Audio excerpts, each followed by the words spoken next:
How's it going, everybody? My name is LuckyBunz. In today's video, we're going to be going over the upcoming Team GO Rocket Takeover event in Pokémon GO.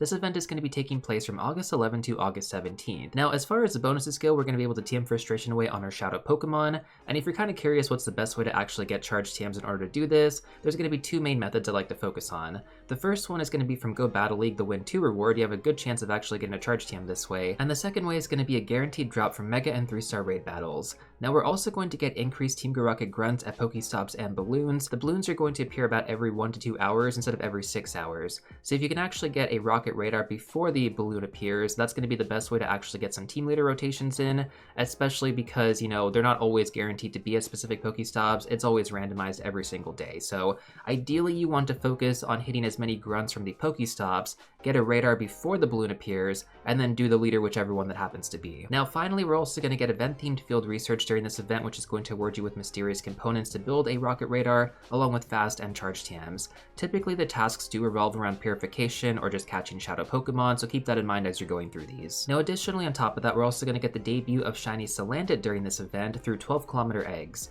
For those of you unaware, this can only evolve if you actually hatch the female version, and the chance to actually roll a female Salandit is only going to be 12%. That's not including the chance to actually just roll a Salandit by itself. So, I mean, you can imagine that's going to be pretty difficult, and most people are probably going to get the male shiny before they happen to get the female. Even when Salandit was released for the first time, man, that was a frustrating process. I only know a few people who have actually gotten the female since then, and I have friends who hatch a lot of eggs. So what I would probably do during this event is I would build up a stack of 12-kilometer eggs and then drop a star piece right before they hatch. Focus on the Stardust gains opposed to trying to hatch that shiny. If you happen to hatch it, great, but overall I think most people are probably just going to end up getting the male shiny if they do end up getting it, so it can be quite a frustrating process. During this event, we're also going to get some new Shadow Pokemon. We're going to get Starmie, Fletchling, Pikipek, and Grubbin.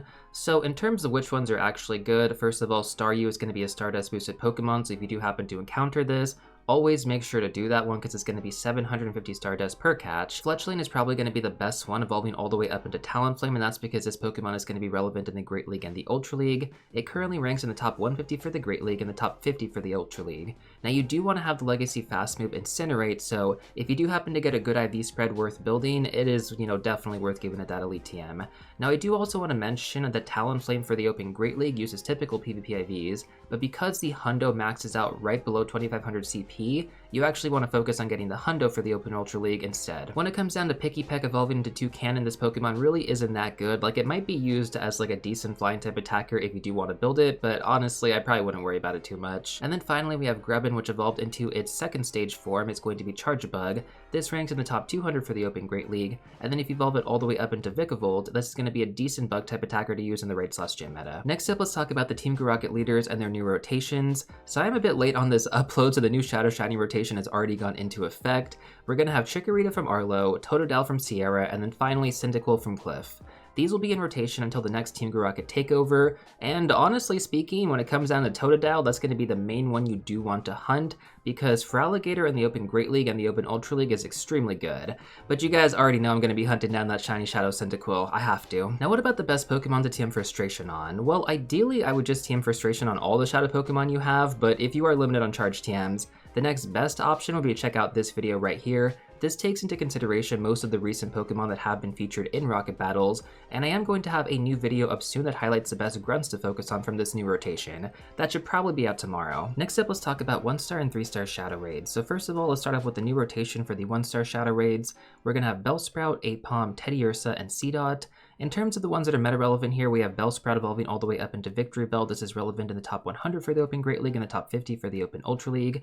You can also get these from Decoy Grunts, so I wouldn't actually raid for them. It just doesn't seem worth the raid passes. The other relevant Pokemon is going to be Teddiursa, which evolves all the way up into Ursaluna. This is in the top 100 for the Open Master League, and you have to evolve this when we have a full moon in the game. Now, according to the blog post, there will be a wider IV variance for Pokemon caught in 1 and 3-star Shadow Raids. Normally, the IV floor is going to be 666, but during this event, we're going to have an IV floor of 000 instead, assuming that the Pokemon isn't weather boosted. This is going to be good for people that want to be focusing on PvP, but it's more challenging for Hundo hunters. Now in 3-star Shadow raids, we're going to have Shadow Girafarig, Shadow Absol, and Shadow Whirlipede. The only relevant one here is going to be Shadow Absol, which is actually a decent dark type attacker to use, but you do want to have the legacy charge move Brutal Swing. Next up, we're going to have Shadow Kyogre featured in raid battles over the weekend on August 16th and August 17th.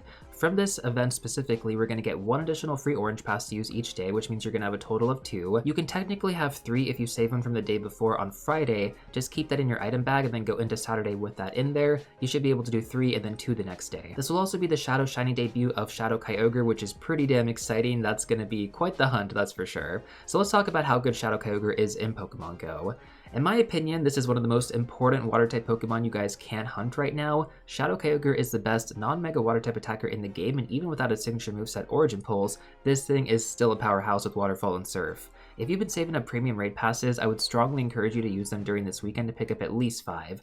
Regardless of the IVs, they're going to be better than every other water-type attacker in the game that you can build besides Primal Kyogre. On that note too, if you do happen to raid a lot of Shadow Kyogre and you get an IV spread that is at least 13, 13, 13, you could purify it for the hundo, and that could definitely be worth it.